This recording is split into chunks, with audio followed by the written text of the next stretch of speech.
कीर्तन, प्रभु का प्यारा नाम। तो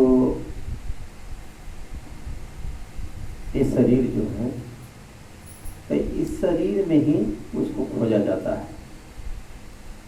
हर महात्मा ने उसको शरीर में खोजा। शरीर में असली नहीं है। आप कहोगे शरीर में खोज लिया तो मिल गया, असली नहीं है, नकली, छाया की छाया है। छाया क्या छाया है? छाया भी नहीं है, उसकी प्रतिबिंब है। वो प्रतिबिंब छट छट करे में आई है। लेकिन जब इसको जान लोगे, देख लोगे, जैसे कागज पर बिल्ली का चित्र बना है, लेकिन बिल्ली असली तो नहीं है ना। आम का चित्र बना है, आम तो असली नहीं है ना। केला का चित्र बना, केला तो असली नहीं है, लेकिन समझ में आ जाएगा केला ऐसा ही होता है, बिल्ली ऐसा ही होता है। तो पहले क्या चित्र बना देते हैं, तो बच्चे लोग देखते हैं बिल्ली, आज जब वो समझ आता है बिल्ली तो लिखते हैं, शब्द बनाते हैं। तो अगर आम आम, तो वहाँ जैसे आम कहेगा तो उसके दिमाग में आ जाएगा खोपड़ी के अंदर आम ऐसा होता है। तो वैसा ही महात्मा इसको अंदर उस चित्र को दिखाता है जो ब्रह्मांड में है, वो पिंड के अंदर है, वो चित्र को दिखाता है।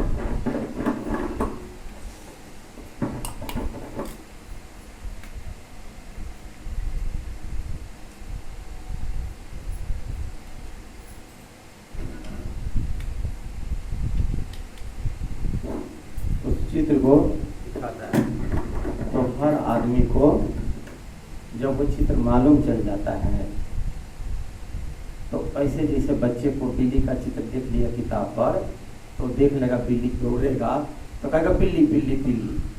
तो जब ये चित्र मालूम पड़ जाता है, तब फिर महात्मा उसको ठीक कराता है, असली दिखाता। असली कैसे दिखाता है?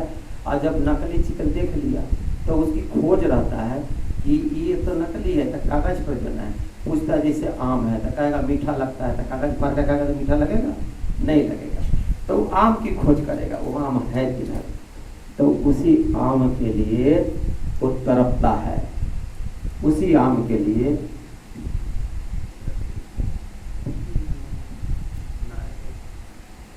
उसी आम के लिए हाँ उसी आम के लिए वो तड़पता है। तो जब तड़पता है तो रोता है। तो जब रोएगा, तड़पेगा, तो जिसके पास आम का पेड़ है उसकी उंगली पकड़ा कर ले जाकर, काय के लिए रो रहे हो? तो कहता आम खानी है। तो उसको पकड़ा कर ले जाकर आम के पेड़ से आम तोड़ कर देता है, खाओ। तब वो खाकर तृप्त होता है। ऐसा ही संत जब उसको पिंड के अंदर नकली चीज दिखा देता है, तो जीव नकली देखकर असली की चाह में दौड़ता है और संत आगे आगे जाता है। संत उस समय शब्द बन जाता है और प्रकाश बन जाता है। शब्द और प्रकाश, रोशनी और आवाज। और ये मनुष्य के अंदर का भी वो रोशनी और आवाज तो ये कब होता है? पूर्ण समाधि होने के बाद, समाधिष्ठ होने के बाद। ऐसे नहीं है खुजली हो रहा है जैसे आज अभी कर रहे हैं, तो समाधिष्ठ नहीं है। समाधिष्ठ होने के बाद क्या होता है कि आदमी इतनी स्थिर हो जाता है, जैसे दीवार है, तो दीवार एकदम पक्की हो गई, स्थिर हो गई, उस पर कितना भी दौड़ो कोई फर्क नहीं पड़ता है। अगर ये दीवार हिले तो पर दौड़ेगा, कहेगा गिर जाएगा। तो जब तक ये शरीर हिलते रहेगा, डोलते रहेगा, समाधिष्ठ नहीं होगा। जब तक आपका शरीर में खुजली है, जब तक आप शरीर हिला रहे हो और कहते हो मैं 4 घंटा बैठा, तो समाधिष्ठ नहीं हुआ। शरीर को स्थिर करना है। तो शरीर स्थिर कैसे होता है? सुमरन से। क्योंकि सुमरन के अंदर वो ताकत है कि शरीर को खड़ा कर देता है। जैसे अब कोई चीज सुई में धागा लगाना रहे, तो कोई आदमी कहेगा बताओ भाई धागा लगा रहे हो, चुप, मेरे धागा तो डालने दे। धागा लगाते समय उसकी आवाज नहीं सुनेगा, एकाग्र होकर उस सुई के अंदर धागा डालेगा। ऐसा ही सुई के नाखे के जैसा प्रवेश करना है। तो कहीं से आवाज, कहीं से अगल बगल का खुजलाहट नहीं चाहिए, एकाग्र होकर उसमें चले जाओ। तो संत इसी को कहता है एकाग्रता होना। और जब अंदर जाओगे तो बार बार जाओगे, बार बार आओगे, बार बार जाओगे, बार बार आओगे। ये क्रियाएं चलती है वर्षों बरस तक। ऐसा नहीं आज घुस गया तो फिर कल भी घुस जाओगे, ऐसा नहीं होता है। ऐसा ना घुस गया तो कल बैठोगे तो घुस जाओगे, कल ऐसा भी होगा न भी घुसोगे। तो ये क्रियाएं बार बार चलती हैं, और जब चलते चलते चलते चलते चलते जब स्थिर हो जाओगे तब जाके महात्मा कहता है कि अब क्रिया करके छोड़ दे। फिर वो महात्मा, पूर्ण महात्मा मिलेगा तो वो कहेगा ध्यान छोड़ दे। पहले क्या करेगा, माला कराएगा, माला से स्थिर होगा। तो जब माला स्थिर होगा तो उसको कहेगा माला छोड़ दे, तो माला छोड़ा देता है। तो फिर क्या करेगा, ध्यान करेगा। फिर ध्यान जब पूरा पक जाएगा तो कहेगा ध्यान छोड़ दे। फिर कहेगा शब्द की कमाई कर, यानी शब्द को सुन। तो जब ध्यान पकेगा तो शब्द सुनोगे, और जब शब्द भी सुन लोगे, सुनते सुनते जब विलीन हो जाओगे तो फिर महात्मा कहता है इसको भी छोड़ दे, इसको भी छोड़ दो, आगे चलो। उसी के कहा जाता है अंदर बढ़ो प्रताप बढ़ो।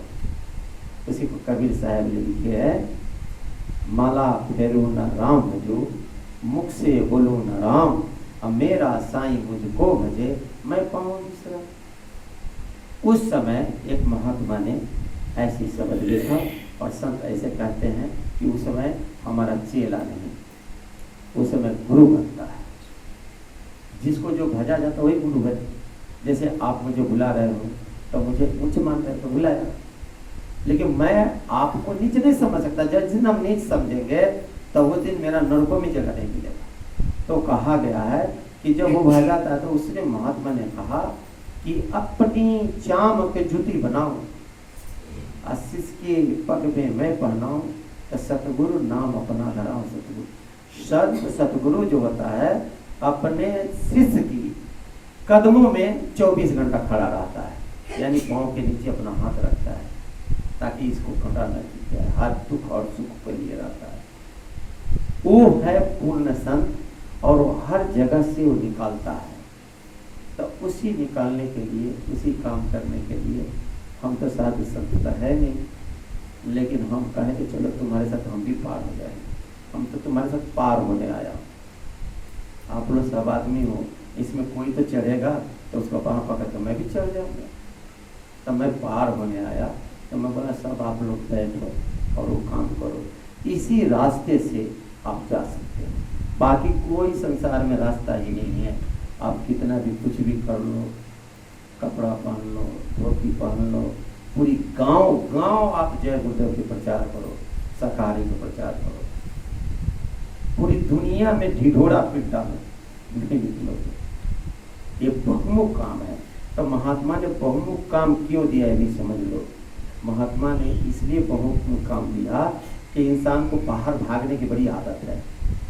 तो बाहर बाल बच्चे में नहीं भागेगा, खेती दुकान दफ्तर में नहीं, 4 घंटा मेरे पीछे भागेगा, 4 घंटा मेरा नाम प्रचार करेगा, तो 4 घंटा मेरे पीछे भागेगा। तो ये 4 घंटा जो दौड़ोगे वो आपको सुमरन में काम करेगा। तो 4 घंटा बाहर दौड़ रहे हो तो तुमको 4 घंटा सुमरन कराएगा, वो दौड़ना। इसीलिए महात्मा ने काम दिया। पूर्ण महात्मा है, अपने शिष्य को काम देता है। पूर्ण संत अपने शिष्य को काम देता है। कोई ना कोई काम में उलझा कर रखता है अपने पास। डेरा बनाएगा, आश्रम बनाएगा, मंदिर बनाएगा, कुछ ना कुछ काम में उलझाते रहे ताकि इसका मन इसमें लगा रहे, मतलब बाहर भागे ना। तो महात्मा उसके लिए ये संसार में बनाता है कि उसको निकालने के लिए, नहीं कि फंसने के लिए। अब नतीजा क्या होता है, जीव उतना पढ़ा लिखा नहीं, उतना होशियार नहीं, और उसी में बंध जाता है, और बंध कर जीव इसी का हो जाता है। कोई मंदिर का हो गया, तो कोई डेरा का हो गया, तो कोई आश्रम का हो गया, तो कोई भंडारे का हो गया, तो कोई कुछ का हो गया, और कोई ऐसे बोलने वाला वैसा हो गया। ये सब बंधन है, ये सब बंधन है। इस बंधन से निकलना है तो पूर्ण पुरुष जो यहाँ से इस बंधन से निकल चुका है उसके साथ हो जाओ, उसके साथ हो जाओ। तो उसका रेडिएशन काम करता है, वो आपको हाथ धरा कर नहीं ले जाएगा, उसकी तरंग काम करता है। जैसे मैं माइक में बोल रहा हूँ तो ये हवा बनकर, देखो इसमें ट्रांसमीटर लगा है, हवा बनकर उसमें कोई घुसेड़ दे रहा है, ये हवा तरंग से जा रहा है और वहां स्पीकर लगा रहा है, बोल रहा है। ऐसा ही उसके अंदर तरंग है, वो तरंग आपके तरंग को पकड़ लेगा। आप जो काम को करोगे, जैसे कोई लोभी आदमी है, कहीं धन दिखेगा तो मुंह लपलपा जाएगा, यानी धन को तरंग को पकड़ रहा है, उसको चाहिए धन। कोई क्रोधी आदमी है तो कहीं भी जाएगा तो अपना क्रोधी दिखाते रहेगा। कोई कामी आदमी है तो कहीं कुछ देखेगा तो उसकी काम वासना चल जाएगी। तो ये सब क्या होता है, जो जैसा रहता है वैसे में चला जाता है। तो इसीलिए अगर संत, अगर महात्मा, अगर पूर्ण है, अगर सत्संग देता है तो वो अगर पूर्ण संत है तो आपको ले जाएगा, तो आपको नाम भी नहीं देगा, बिठाएगा और उसके बाद में आपको आभास करा देगा, फिर नाम देगा। अगर वो चाहे तो ले जाएगा। ऐसा है। अगर कोई मंच पर बैठकर जिसके अंदर काम वासना ज्यादा है, क्रोध ज्यादा है, लोभ ज्यादा, अहंकार ज्यादा है, उसमें एक भी है जो रहेगा, वो जितने आदमी बैठेगा सबके अंदर चला जाएगा। मतलब वह 1000 आदमी बैठा रहे, उसका रेडिएशन सब में घुस जाएगा। अगर वो भजनामृत तो काट के निकल जाएगा, नहीं तो उसी में फंस जाएगा। अगर लोभी है तो सबके अंदर लोभ चला जाएगा। इसीलिए संतों ने हिदायत दिया है कि सत्संग सुनो तो पूर्ण का सुनो, न तो मत सुनो। सत्संग सुनो, पूर्ण का सुनो। और सत्संगियों की हिदायत है कि जो काम तुम कर रहे हो, अगर वो तुम्हारे अंदर वो चीज गुण है तो वो काम मत करो। जैसे तेरे अंदर क्रोध है तो मंच पर मत बैठो, काम वासना जगह है तो मंच पर मत बैठो, अहंकार है तो मंच पर बैठकर मत बोलो, नहीं तो जो तुम बोलोगे वो विपरीत हो जाएगा, उल्टा हो जाएगा। और मैं ये भी कई बार बताया हूँ, आज भी मैं बताता हूँ, आप करके देखो। सब आदमी ध्यान करो, अगर अंदर क्रोध है, क्रोध बढ़ जाएगा। बढ़ना तो नहीं चाहिए ना, लोभ है, लोभ बढ़ जाएगा। और मैं ऐसे ऐसे बताता हूँ, अगर उसके काम वासना शरीर में तो महाकामी हो जाएगा। महाकामी हो जाए, स्त्री और पुरुष। करो, नाम का जाप करके देख लो, अगर सब आपके अंदर है, जो क्रियाएं तुम्हारे अंदर रहेगा परिपूर्ण हो जाएगी। ये नाम में इतनी ताकत है कि जो चीज अंदर भरा है उसको बढ़ा देगा। तो इसीलिए महात्मा ने 4 को कहता, पहले आहिस्ता आहिस्ता निकालो, फिर भजन करो। जब वो छोड़ कर करोगे तो फिर निकल जाओगे, नहीं तो नहीं निकलोगे, फिर इस संसार में बंधन में अटके रहोगे। और इसी क्रिया को मैं सबको बोलता हूँ, अगर मेरे अंदर काम वासना है तो मेरे सामने रहोगे तो कामी हो जाओगे। अगर मेरे अंदर क्रोध है तो मेरे साथ रहोगे तो क्रोधी हो जाओगे। मैं दूसरे को क्यों कहूँ, मैं अपना ही कहता हूँ। अगर मेरे अंदर लोभ है तो मेरे साथ रहोगे तो लोभी हो जाओगे। अगर ये सब नहीं है, काम क्रोध लोभ हमारे अंदर नहीं है, अगर मेरे साथ आप रहोगे, अगर गुरु की हम नाम को भजता हूँ और गुरु के नाम को हम कमाई करता हूँ, तो आप भी वक्त कमाई करने लगोगे। ऑटोमेटिक हमारा रेडिएशन काम कर जाएगा, ऑटोमेटिक।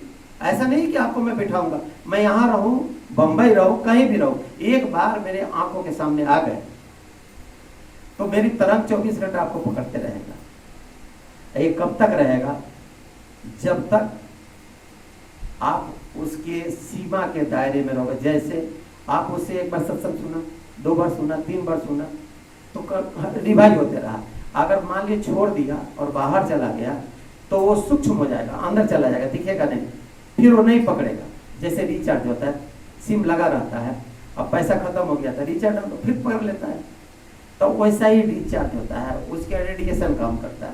जैसे रिचार्ज करेगा तो रिचार्ज है सत्संग। ऐसे व्यक्ति के जैसे ही सत्संग सुनोगे फिर रिचार्ज हो जाएगा। तो इसीलिए महात्मा कहता है, पूर्ण व्यक्ति को बार बार सत्संग सुनना चाहिए, पूर्ण पुरुष के साथ में बार बार उससे मिलना चाहिए, उसकी आंखों में आंखें डालकर बात करना चाहिए, क्योंकि उसकी आंखें से तरंग निकलती है। अगर तेरे से आंख नहीं मिला रहा है तो समझ जा तेरे से खपा है। अगर तुमसे अगर बात करने गया, सर झुका दिया, चाहे इधर तुमसे तुम गए पूछने के लिए और दूसरे तरफ घूम गए, तो समझ जाओ कि हमारे में कोई दोष है, इसलिए मुंह फेर लिया है। तो ये चीज, उसकी आंख की तरंग बहुत तेज होती है। अब पहला काम इस संसार को छुड़ाने के लिए नयनहीन है। इस संसार को छुड़ाने के लिए तो उस महापुरुष के ही नयन से आपका नयन मिलेगा, नहीं तो कोई वो पूर्ण पुरुष हो और नहीं तो और गुरुमुख जीव, ये तीनों में कोई भेद नहीं होता। तीनों का काम एक ही है, तीनों पहुंचा हुआ रहता है। ऐसा नहीं है अधूरा नहीं बोलेगा, अधूरा इसकी ज्ञान नहीं देगा। वो तो डरता है, कहीं बोल रहा हूँ, कभी कोई आदमी हमको आके सामने खड़ा हो कहे तो दिखाओ, और मैं दिखाता हूँ। कोई पूछे, कहीं भी पूछे, अगर गुरु के साथ में सच्चा हूँ तो आओ। अब मैं बोल दूँ भाई ये काम छोड़ कर आप, छूटे नहीं, जिस दिन छूट जाओ दिन आ जाना, आज जिस दिन तेरा काम नहीं बोलते मेरे से पूछना, क्योंकि आपके अंदर जो चीजें है वो हटाना पड़ेगा। तो आज 5वां दिन है, तो 5वें दिन आप लोग आए हो, तो आप लोगों को ये काम चाहिए था कि हम यहाँ आए हैं घर द्वार छोड़कर, बाल बच्चों को तैयार कर, कलकत्ता से आए, वो लोग खगड़िया भागलपुर सबसे आए, घपर घपर रात भर बात करते, क्या मतलब। कल भी सीधा किया था, फिर भी वही चालू, कहाँ वाली खगड़िया वाली दादी, वो दादी